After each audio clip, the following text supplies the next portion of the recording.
guys, it's Kelly from Cards by Christine here with you on a Technique Thursday, October 7th, which just so happens to be my 30th birthday.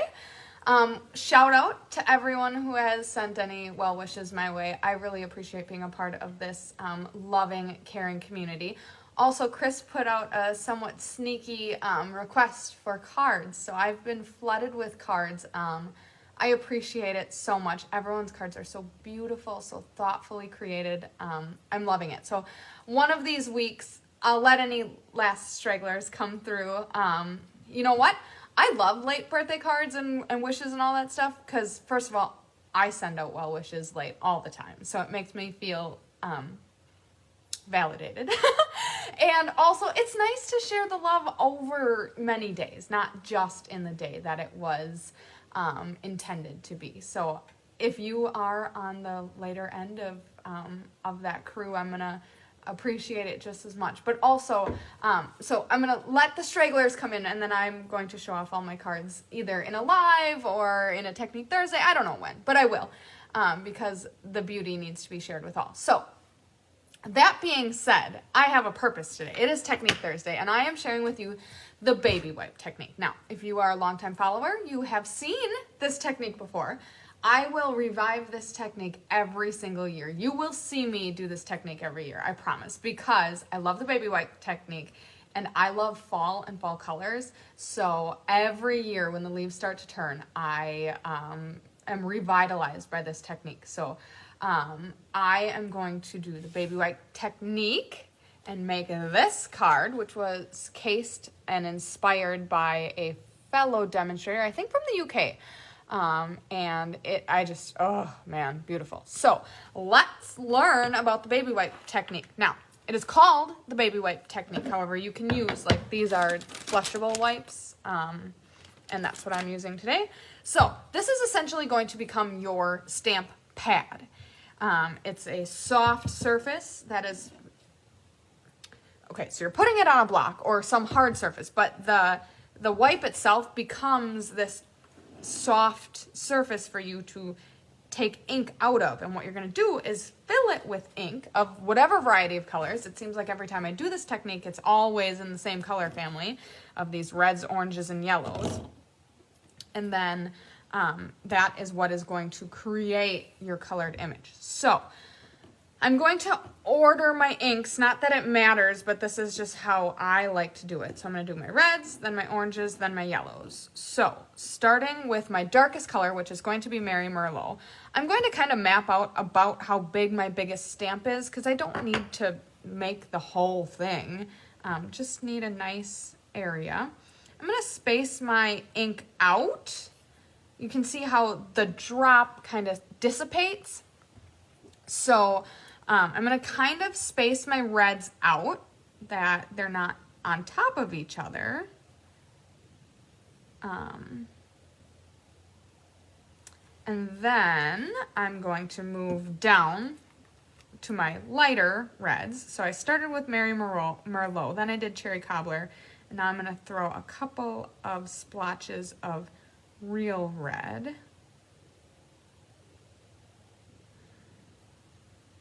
And moving next to Cajun Craze. The dots of ink you want eventually to be either touching or quite close. But I do have a tip for how to successfully use your baby wipe once I've got all the ink on it. So next I have Pumpkin Pie. Over here just fell. Okay, then next we have Crushed Curry.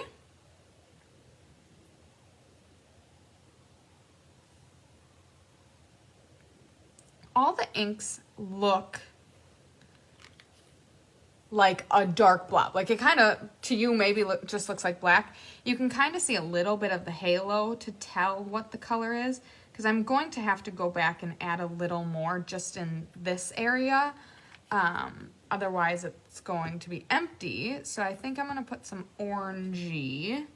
So you can see by the halo a little bit roughly what color it is. So I'm going to estimate that an orange is gonna go in there.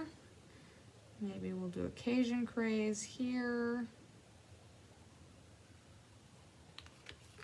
A pumpkin pie here.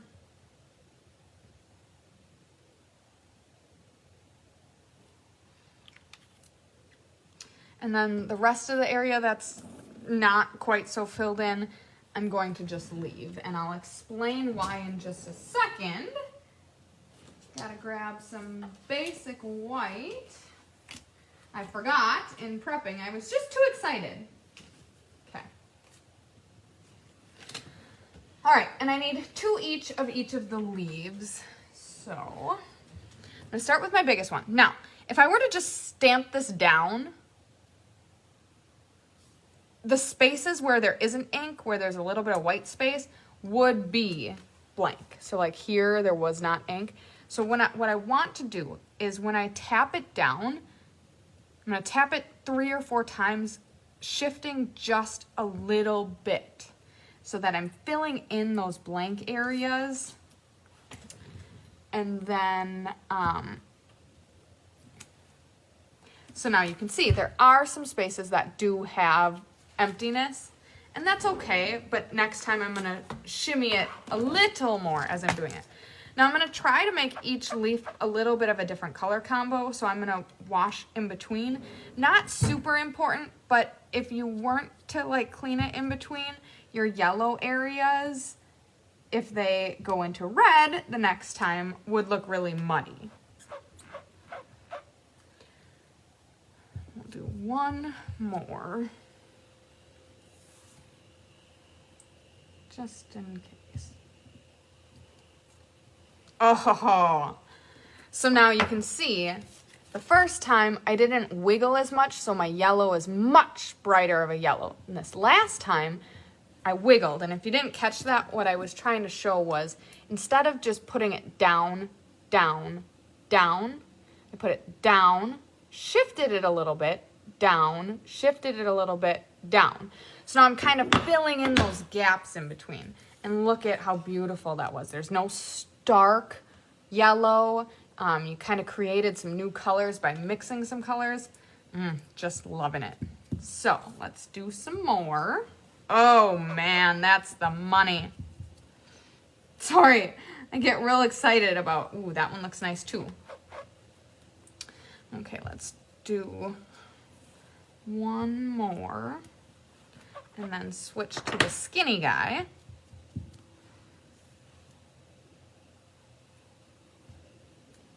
Ooh, liking that. And then the last step in this, which is unrelated to the technique, is just to go die cut the leaves out so that I can put them on my card. But that is your baby white technique. It is so stinking easy and beautiful. Now, like I said, every year I'm probably going to show you this technique, and every year it's going to be with leaves because I love fall and I love leaves. Obviously my birthday is today, so I'm a fall baby, and that might be why, but also got married in October, and I don't know, I love the Wisconsin fall is so cool and beautiful, and I don't know, it's just my time of year. So, but this technique is not limited just to leaves. You could make beautiful flowers with different color combinations and stuff like that. I'm using the Gorgeous Leaves. I love the grungy look to it. There's coordinating dyes called the Intricate Leaves dyes, just to cut out, but there also are intricate leaves as well in here. So very, very pretty. And then to finish off my card, I used the So Thankful for You from the Pretty Pumpkin stamp set. I took a crumb cake card base and then a crumb cake mat at 3 3/4 by 5. And then I took Merry Merlot and Cherry Cobbler and blended the Merry Merlot real dark up top, lightened it, then brought Cherry Cobbler and lightened it to make this gradient background. And then took this leaf stamp here with the small leaves, started with Mary Merlot on the top, then stamped off some, then brought cherry cobbler in, stamped off some, and just kind of put that in the background. So pretty. Embossed in white, the sentiment had some gilded gems and some twine. So simple, so stunningly beautiful. Last but certainly not least, a generous splatter of Stella. Generous. So that is my card for you. I'm going to give you one more disclaimer before I cut you off here. Be very careful when you take this off, because you're going to get inky fingers unless you, like I would naturally take this and wipe it off. This is how you get real dirty fingers. So I'm going to try to not touch this too much, but I am real much of a conservator, just like Chris is. So I don't want to use an extra wipe just to wipe this off. So be careful. You don't need to make a big mess when you do this technique, but a lot of times you do. And that's okay. Getting inky fingers is part of the fun. So I hope you love this technique as much as I do. Please, please, please use it and share your creations. I would love to see how we inspired you today. I hope you have a great day today. I am having a great day. It's my birthday. So I hope you catch Chris later tonight with some live card making, and have a wonderful day.